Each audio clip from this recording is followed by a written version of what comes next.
అందరూ కూడా హెల్త్ మీద ప్రత్యేకంగా మానవ వనరుల పైన చాలా మంది మాట్లాడారు. హెల్త్ మీద ఏ విధంగా ఉండాలనేది కాంప్రహెన్సివ్గా చెప్తే రాష్ట్ర ప్రజలకు కానీ ఇక్కడుండే గౌరవ శాసనసభ్యులకు కానీ ఒక క్లారిటీ ఉంటుంది. ఎందుకంటే ఈరోజు మన శాసనసభ్యులు కూడా వాళ్ళ నియోజకవర్గాల్లో ఉండే హాస్పిటల్స్ కన్నిటికీ మీరే చైర్మన్గా ఉన్నారు. చైర్మన్గా ఉన్నప్పుడు మీరు కూడా ఈ సబ్జెక్టులను అర్థం చేసుకోగలిగితే మనం ప్రజలకి మెరుగైనటువంటి ఆరోగ్య ఏర్పాట్లు చేసే అవకాశం ఉంటుంది. ఇక్కడ కూడా దేశం టైటిల్ మీరు చూస్తే ఆరోగ్య ఆంధ్రప్రదేశ్ కావాలనేది మనందరి ఆకాంక్ష. దానికోసం టోటల్గా మీరు ఒకసారి చూసినప్పుడు నెక్స్ట్ స్లైడ్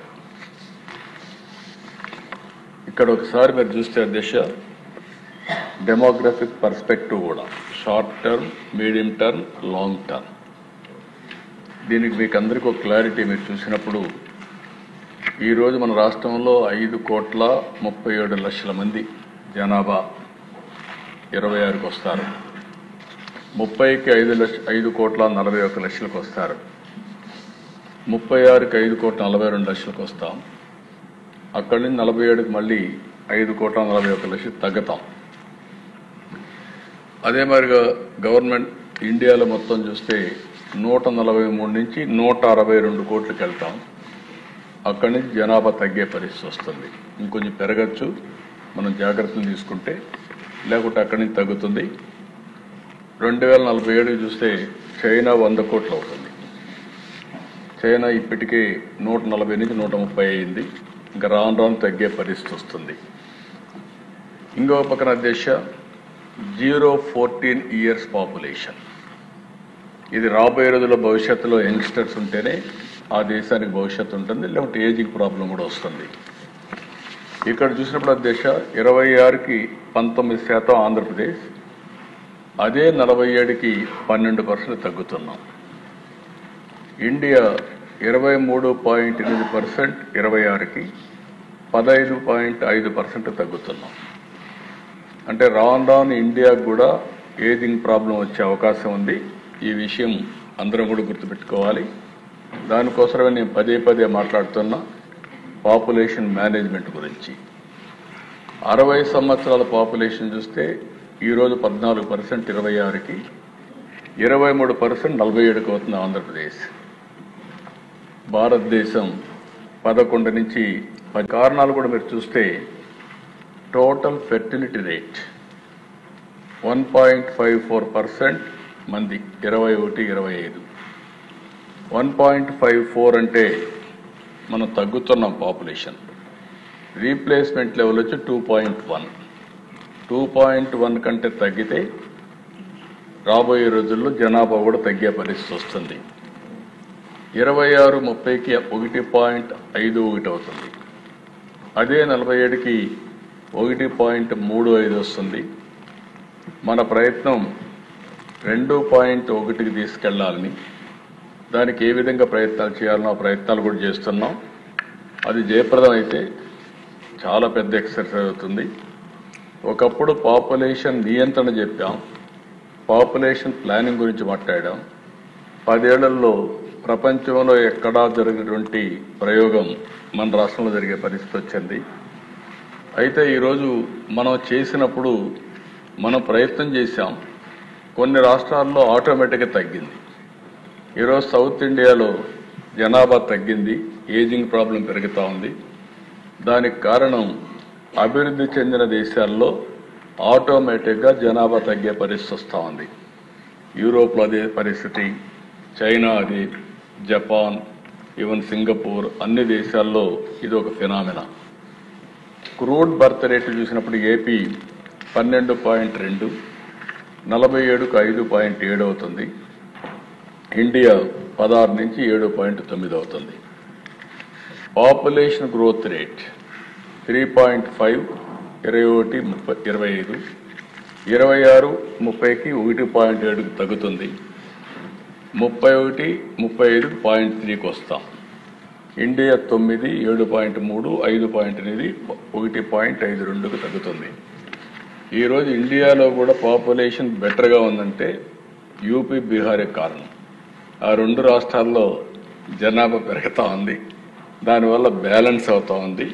ఇక్కడ అన్ని రాష్ట్రాలు ఎక్కడికక్కడ జనాభా తగ్గే పరిస్థితి వస్తూ ఉంది. నెక్స్ట్ ఇక్కడ చూస్తే అధ్యక్ష, ఇది హెల్త్ ఇన్ఫ్రాస్ట్రక్చర్. మనం ఆలోచించినప్పుడు ఏ విధంగా హెల్త్ ఇన్ఫ్రాస్ట్రక్చర్ ఉండాలి అనేది చాలామంది మాట్లాడారు. మీకు కూడా అందరికీ ఊరూరులో ఒక హాస్పిటల్ కావాలని ఉంటుంది, కానీ ఎంతవరకు పెట్టగలుగుతాం పెట్టాల్సిన అవసరం ఉంది. అయితే స్టాండర్డ్స్ కూడా కొన్ని పెట్టుకుంటే రేషనలైజ్ అవుతుంది. ఇక్కడ చూసినప్పుడు అధ్యక్ష, విలేజ్ హెల్త్ సెంటర్స్ ఏవైతే ఏఎన్ఎం సెంటర్స్ ఉన్నాయో ఆంధ్రప్రదేశ్లో 3043.